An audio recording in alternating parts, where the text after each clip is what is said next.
She's like me, dad. Deaf girl's words to single dad changed the CEO forever. A 30 to 40 minute simple, emotional, heartwarming story. One a morning that felt like any other. The morning sun drifted lazily across the small apartment where Ayan, a single dad in his mid-30s, hurriedly tied his daughter's shoelaces. His daughter, Hiba, 8 years old, with bright eyes and a shy smile, tapped his shoulder gently. She used her hands to sign, late. Ayan chuckled. Okay, okay. We're going. Hiba was deaf since birth, but she was a spark in Ayan's quiet world, his joy, his motivation, his reason to fight through every hardship life had thrown at him. He grabbed his worn-out messenger bag. Inside were the documents for a job interview he desperately needed. Money was tight. Bills were tight. Hope was tight. But he had Hiba. And that gave him strength. They rode the bus together, Hiba sitting next to him, practicing her signs. She loved stories. Even without sound, her imagination roared louder than the world. Ayan wrote on a small whiteboard for her, "After school, I might have big news." She smiled so wide it could warm a winter. To a glass tower and a cold CEO. The interview was in Zephyr Tech, a giant glass-lined corporate tower known across the city. At the top floor sat its CEO Meher Abbas, 32, brilliant, commanding, sharp, a woman who built empires with her mind but kept her heart locked deep away. She didn't smile often. People whispered she didn't even know how. She didn't believe softness fit into the corporate world. Her assistant knocked. "Ma'am, the candidate for the maintenance supervisor position is here." She looked up from her tablet. "Send him." Ayan walked in tired suit, hopeful eyes, carrying dignity that didn't fit his situation. Meher didn't look up immediately. "Experience?" 8 years, he replied. "Previous salary expectations?" "Anything fair," he said gently.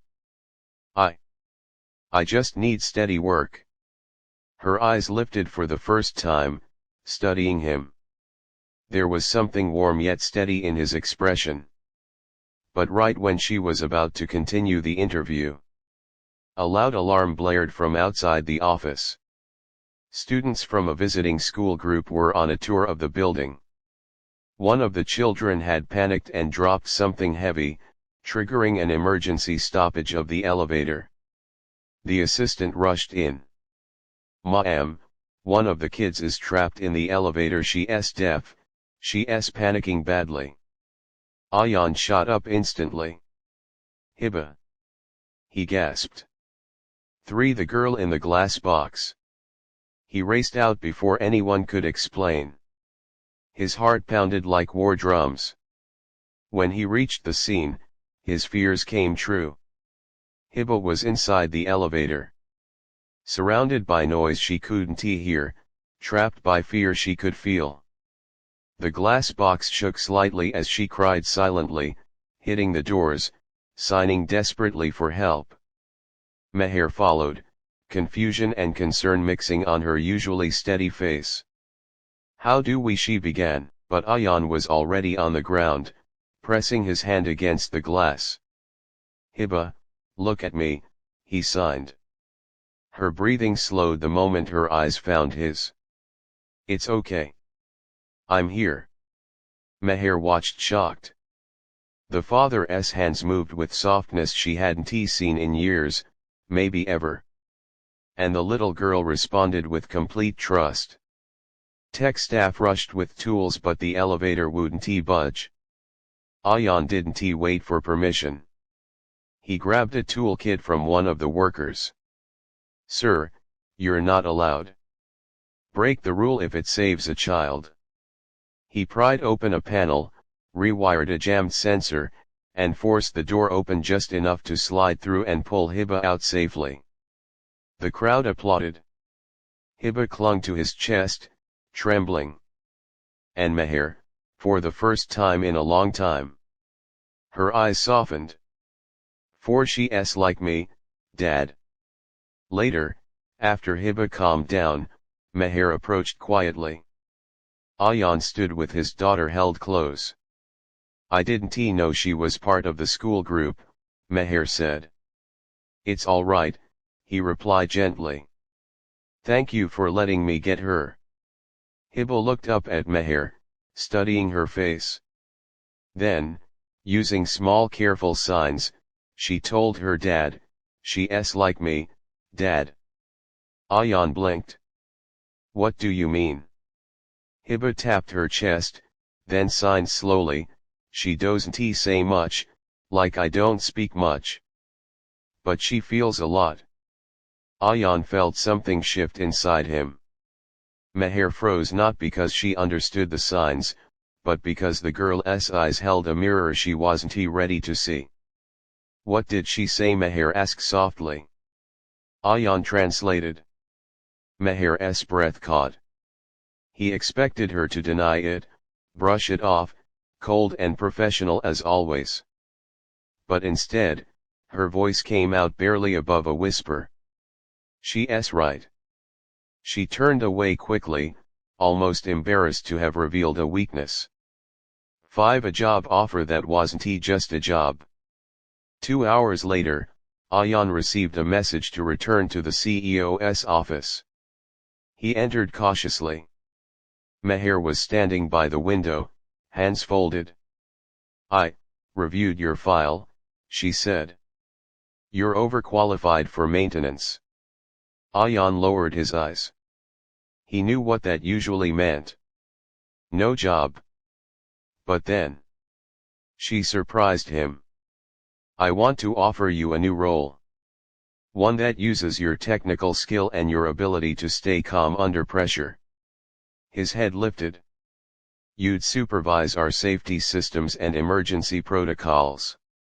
Higher pay. Flexible hours for your daughter. He exhaled in disbelief. Why would you offer me that? Her eyes flickered.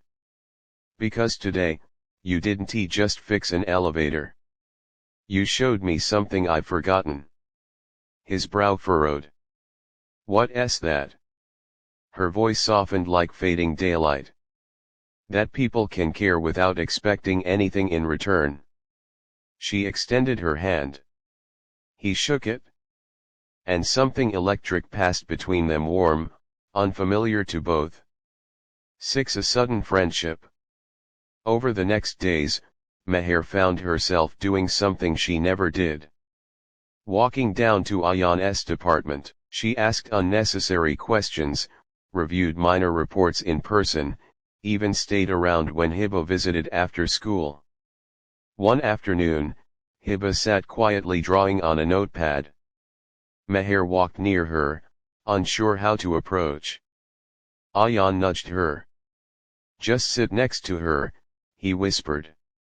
Meher hesitated, then slowly lowered herself beside the child. Hiba showed her a drawing, a little girl inside an elevator, and a big hand reaching in to save her. Meher swallowed. That's beautiful. Hiba smiled and signed something. Ayan interpreted, she says you look nicer today. Meher blinked, touched in a way she didn't expect. Later, she pulled Ayan aside. Why does she trust me so easily? Because she sees your heart, he said. No one sees that, Meher whispered.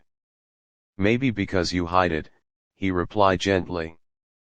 And for once, she didn't push back. 7. When the past returns. One evening, Meher called Ayan to her office. She looked different, tired, almost afraid.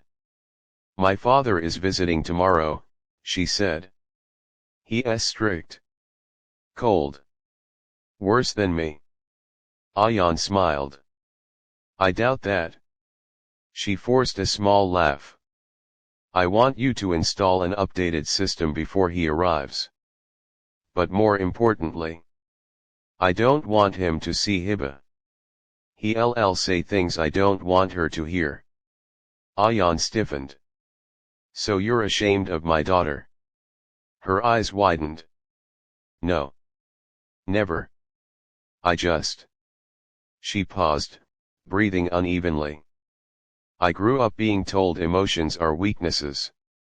Disabilities too. He'll judge her. And me. I don't want that. The pain in her voice was raw. Ayan softened. Meher, she sees you. Really sees you. Don't push her away for someone who never saw you at all. Meher looked at him for a long moment. Then she whispered, stay tomorrow. With her. It wasn't a command. It was a request. A vulnerable one. 8 Why can't you be normal? The next day, Meher's father arrived tall, severe, with eyes like cold steel. He inspected offices, criticized workers, barked orders. Then he saw Ayan and Hiba. Who are they? Meher took a breath. He's our new safety supervisor. And this is his daughter. Her father's gaze hardened. She's deaf, he said bluntly. Why is she here? This is a workplace, not a charity. Hiba shrank behind Ayan. Something inside Meher snapped. Stop, she said sharply. Don't speak about her like that.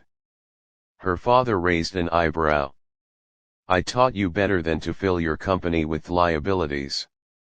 Ayan's jaw clenched.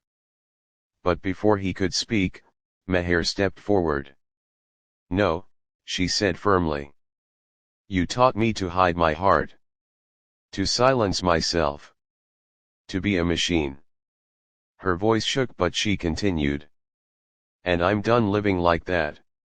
Her father stared at her, stunned. Meher turned to Hiba. Slow. Gentle. She signed clumsily, imperfectly, you're safe.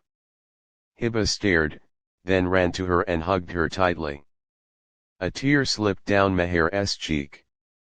And Ayan, for the first time, he saw not the CEO. But the woman. 9 The moment everything changed, after her father left in angry silence, Meher collapsed into a chair. Ayan knelt beside her. You were amazing, he said. She shook her head. No, I was terrified. That's what makes it brave. Meher looked up at him. Ayan. I don't know how to be soft. Or warm. But when Hiba hugged me. Her voice cracked. I felt something I haven't felt in years. Love, Ayan asked softly. She didn't answer. She didn't have to. Their faces were inches apart. But Ayan didn't rush. He held her gaze and whispered, you don't have to learn it alone. 10 She's like me. And I like her. That evening, as they all walked to the parking lot, Hiba tugged her dad's sleeve. She signed something quietly. Ayan's eyes softened. What did she say? Meher asked nervously. Ayan smiled. She said. He turned to Meher, voice warm. She's like me, Dad, and I like her. Meher's breath hitched. Tears gathered in her eyes. She knelt down before the little girl. Can I learn? She whispered.